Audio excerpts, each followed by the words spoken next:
how to connect Cash App to Betterment. So all you gotta do is click on your profile in the top right corner. Then from here, we wanna select the option for linked banks. You will see an option to link a debit card, but instead of linking a debit card, what we have to select is no card. And it will take us to another page which will tell us that we can link our bank accounts through Plate. So click on continue.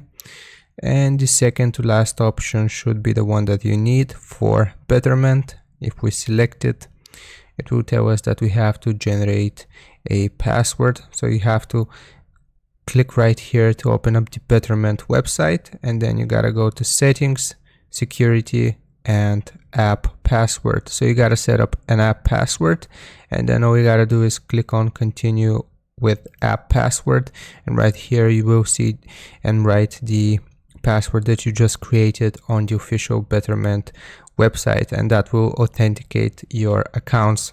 So hope this helps. Don't forget to like and sub. I'll see you next time.